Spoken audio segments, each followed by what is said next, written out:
What's going on, guys? It's Greg here, aka NYPrepper. It is Thursday, December 21st, 2023, and I have an emergency alert to share with you guys. Right now, it is 5:23 p.m. Eastern Time here in the United States, and we currently have the U.S. military on high alert. We have some unusual presidential doomsday plane activity today, and we also have unusual activity around key U.S. military installations. So, I want to show you guys what this presidential doomsday plane was doing today. So, it was flying off the coast of Texas in the Gulf of Mexico basically all afternoon, which is extremely unusual for a doomsday plane. They usually fly over the continental United States. They rarely go out into international waters. This thing was flying over international waters, guys. Okay, so something must have spooked this doomsday plane and they scrambled it and sent it out over the Gulf. Or this was some kind of a training exercise, but I don't see why they would fly out into the Gulf for a training exercise. And we also have a U.S. nuclear war command and control plane up in the air right now at the same time as this presidential doomsday plane. These planes are responsible for remotely launching all of our Minuteman III ICBMs with the Airborne Launch Control System. And they're also responsible for communicating with our submerged nuclear armed submarines. During a nuclear war, they would be responsible for transmitting launch orders to our submarines if fixed ground-based transmitter sites were to get wiped out by enemy nuclear weapons. So let me just show you guys another flight tracker that gives a better picture of the flight path of this doomsday plane. So it took off from Offutt Air Base and it went over Missouri and then it went south somewhere into Louisiana, and then it was out in the Gulf of Mexico for hours. And it turned its transponder off somewhere near the Ozarks because here you can see this solid line. And then the solid line turns into a dashed line. And then it reappears near New Orleans here. And then after crossing over New Orleans, it disappears somewhere over here over the Gulf of Mexico, and then it reappears not too far offshore from Corpus Christi, but out in international waters. Okay. So this is very, very concerning. And in addition to this, I also have some sources reporting some concerning information to me. So we have Prepper Tribe. If you don't know who he is, check him out. He's a YouTuber, Prepper Tribe. He lives right near Patuxent River, which is one of the most secret bases in the country. It's in Maryland, close to Washington, D.C. It's right on the Chesapeake Bay.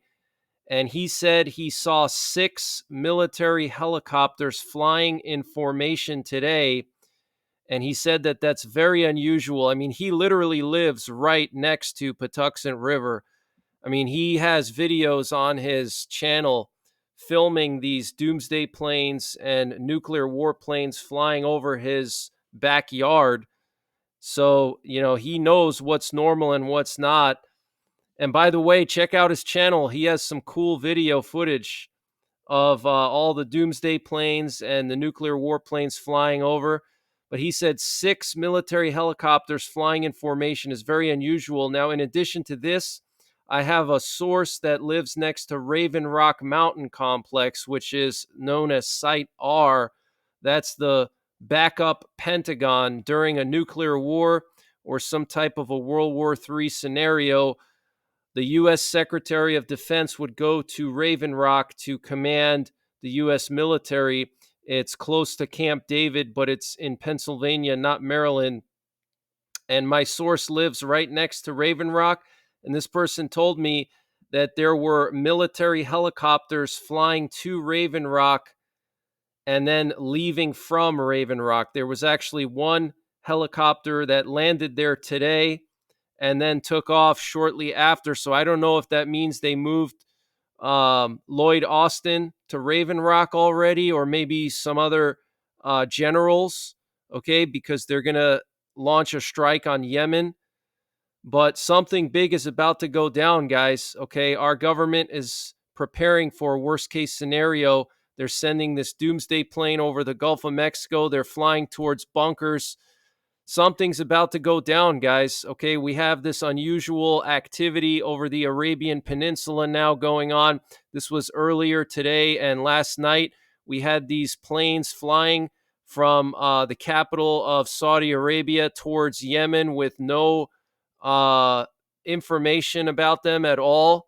Okay, you can see here no call sign, nothing. Okay, everything was blocked out. There was also a U.S. rivet joint reconnaissance plane that was flying in central Saudi Arabia last night, which is indicative of them trying to gather information for targeting. And then we had this Lockheed Martin that took off from Cyprus and flew over the Sinai Peninsula, and then it turned its transponder off. And then the most interesting thing, late last night in this area, we had a Forte 14 RQ-4 Global Hawk that flew over Israel and Jordan and went to the Red Sea, and then it just disappeared once it got to the Red Sea. And Forte 14 is actually up in the air right now. And look at what it's doing, guys. It's flying this boomerang pattern here off the coast of Lebanon. Okay, it's not flying near Gaza. Gaza is down here, guys. This is the Gaza Strip. Look at how small the Gaza Strip is. Okay, this is where the war is going on, this little chunk right here. Okay, this RQ-4 is flying off the coast of Lebanon, and it's focusing its efforts around Beirut. Okay, you can see the center of this boomerang is right near Beirut. Okay, so something big is about to go down. We've heard the Israeli defense minister and the Israeli prime minister warn over and over and over again that if Hezbollah does not stop attacking northern Israel, they're going to have to go in and do something about it. We've heard them warning that if Yemen doesn't stop striking ships, that they're going to have to do something about it, and they're not going to wait on the UN. So Israel is pissed off, okay? They're getting ready to do something. If the US and the UN don't do anything, they're going to go in and do it themselves. They're going to deal with Hezbollah, and they're going to deal with the Houthis, okay? Because it's affecting them, okay? These attacks in the Red Sea are affecting their economy. They're losing revenue by the billions because all those ships that normally would be able to go through the Suez Canal, they now have to go all the way around Africa. So it's harming the Israeli economy. It's the equivalent of a blockade, essentially. And then you have Hezbollah continuing to attack northern Israel, launching rockets every single day. Guys, it's only getting worse and worse, okay? We are on the verge of some kind of major event here, okay? I don't know what, but this Operation Prosperity Guardian is about to begin, and we're hearing now that 20 countries are going to participate in this operation, okay? And that's the operation announced by the U.S. to keep the Red Sea open for shipping, and British media is reporting that the Pentagon has confirmed that 20 countries will participate, and Denmark and Greece have publicly announced that they will be participating. But there were a lot of countries that were afraid to publicly disclose that they were participating. Saudi Arabia is going to be participating. So this is going to be some kind of major military operation, guys. Okay, major military operation about to go down in the Middle East. What it is, I'm not exactly sure. They're going to probably strike Yemen for sure. Okay, any day now, any hour, potentially an attack on Hezbollah. I think maybe Israel's going to do it first by themselves, and then the U.S. will just back them up. And then we have Iraq and Syria to worry about, all the Iranian militias there. They're going to go crazy and start attacking our bases. So it's not looking too good right now. Okay, things are spiraling out of control all over the world. And look at all the U.S. military warships here in the Red Sea near the Bab el Mandeb Strait. Look at all these warships here. We got British warships, U.S. warships, French warships. Look at this. This is ridiculous. I mean, you got dozens of warships here, guys. Okay, we have 2 aircraft carrier strike groups in the Middle East right now, and then we have a third in Singapore, which is not too far away. Okay, so get prepared, guys. And then, of course, we got Kim Jong Un to worry about. I mean, he just tested a solid fueled ICBM, which with a range of 9,000 miles, guys. 9,000 miles. And they have this thing on a mobile launcher. This is a worst case scenario for us because they can move this mobile launcher anywhere in the countryside, and it's going to be hard for us to take it out because it's very difficult to pick out such a small object with satellites from space. You know, these trucks are not that big. And, you know, Korea's a good sized country. North Korea's a good size. They can hide this thing in the forest and then move out into the open, launch the missile. I mean, it's a worst case scenario, guys. I mean, they could use this to detonate an EMP on us 300 miles above our country, and that would take out the entire U.S. electric grid. Okay, so make sure you guys are prepared. And we have a CIA analyst saying that Putin could use nuclear weapons on NATO. He said it is very possible that Russian President Vladimir Putin will decide to order a nuclear strike on a NATO country, according to former CIA analyst Peter Schroeder. Schroeder, adjunct senior fellow specializing in Russian foreign and security policy at the Center for a New American Security, suggested in an opinion article published by Foreign Affairs on Wednesday that President Joe Biden's administration made a mistake in largely dismissing the prospect of Putin using nuclear weapons amid its ongoing war with Ukraine. While Biden has expressed concerns about the Russian president targeting Ukraine with tactical nuclear weapons, Schroeder, who works in the center's transatlantic security program, argued that Putin may instead escalate the war with a nuclear attack on NATO, which continues to expand in Europe despite warnings from Russia. A strike of any sort on a NATO state would likely plunge all other members, including the U.S., into a direct war with Russia. It is actually quite unlikely that Putin will use a nuclear weapon on the battlefield in Ukraine, but it is very possible that he will move towards using one against NATO, wrote Schroeder. Unlike the West, Putin may not fear a nuclear standoff and possibly sees himself as uniquely suited to navigating a nuclear crisis. If Putin does escalate the war, for instance by attacking NATO with conventional weapons, he will likely move very swiftly so as not to give the United States a chance to maneuver away from a crisis, he continued.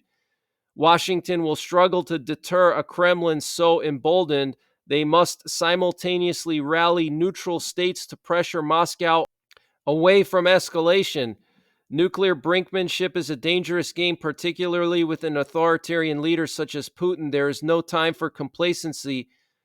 Schroeder's article on Wednesday concluded that the unfortunate truth is that Washington cannot deter Putin from escalating to the point where he uses nuclear weapons because of the war in Ukraine. He suggested that U.S. officials take a different track instead.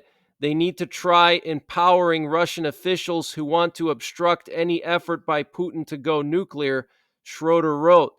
The United States must also persuade Russian officials that there are paths out of Ukraine that do not end in either victory or a humiliating defeat. So this is crazy, guys. Former CIA analysts saying that Russia could launch a nuclear strike on NATO itself rather than Ukraine. And that makes a lot of sense because that's what everybody's expecting. They're expecting, oh, he's going to nuke Ukraine. But they wouldn't expect a tactical nuclear strike on Estonia or Poland or Lithuania. Nobody would expect that. Maybe conventional, but not nuclear. So it's very possible, guys. And obviously, this guy's a former CIA analyst. And if you don't know what CIA analysts do, They look at top secret information every single day. That's their job. Okay. It takes them years to get clearances so they can work. Okay. That's the type of background checks that they have to go through. Very stringent background checks. So they see things that normal people don't see.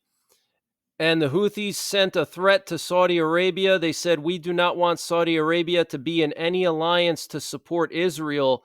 We will respond to any country that opens its airspace to bomb Yemen.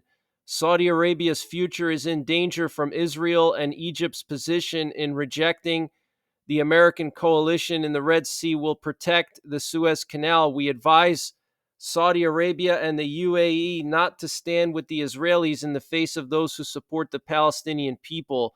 Wow, guys. So, very serious threat there from the Houthis to Saudi Arabia. And according to Marine Traffic, which is a marine vessel tracker, Iranian, Russian, and Chinese cargo and oil ships and non-Western vessels have been permitted to pass through the Red Sea by the Houthis without being targeted. And apparently the Chinese Navy even ignored a distress call from a ship linked to Israel. We have reports this evening of a magnitude 5.3 earthquake with an epicenter in Turkey, and it was also felt in Syria. And Hungarian Prime Minister Viktor Orban says he has accepted an invitation from Ukrainian President Volodymyr Zelensky to hold a bilateral meeting in the future, a potential first between the two leaders since Russia's invasion of Ukraine in February 2022.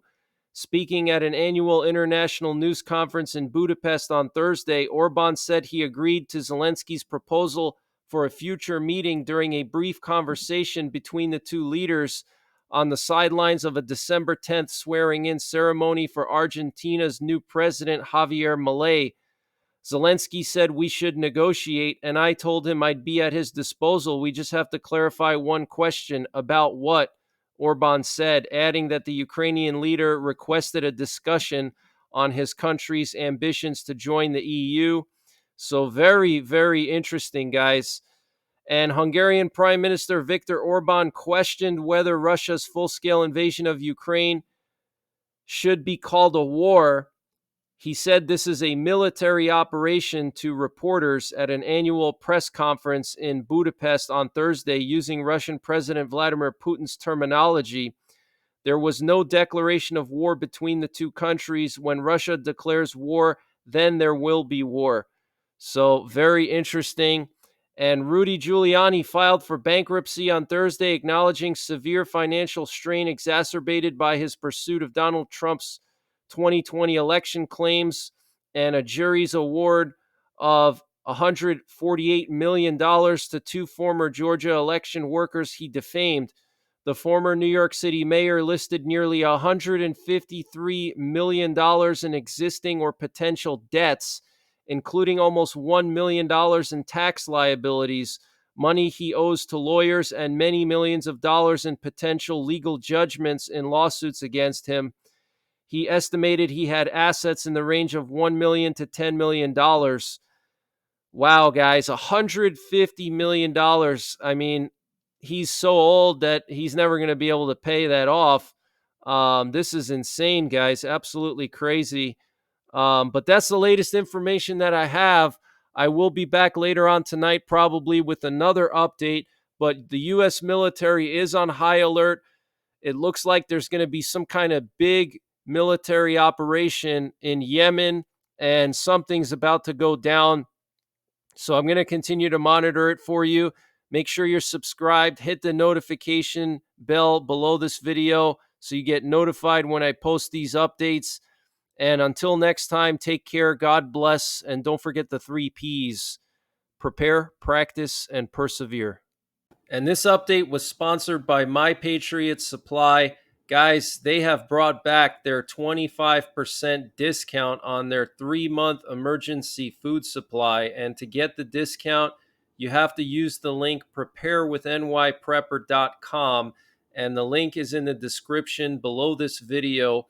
And this 3-month emergency food supply has a 25-year shelf life, and it's all contained within 6 rugged, watertight buckets so it doesn't take up a lot of space. Free shipping included, 25% off their normal price. Use the link preparewithnyprepper.com to get the discount. They also have a 2-week emergency food supply, which is excellent for outdoorsmen or people who go vehicle camping. They also have a general store. If you click the My Patriot Supply logo at the top of the page when you get to preparewithnyprepper.com, it'll take you to their general store where they have everything you can imagine, from potassium iodide to water filters, solar generators, solar panels, survival seeds, fire starters, anything you can imagine, it's all there. So use the link preparewithnyprepper.com to get 25% off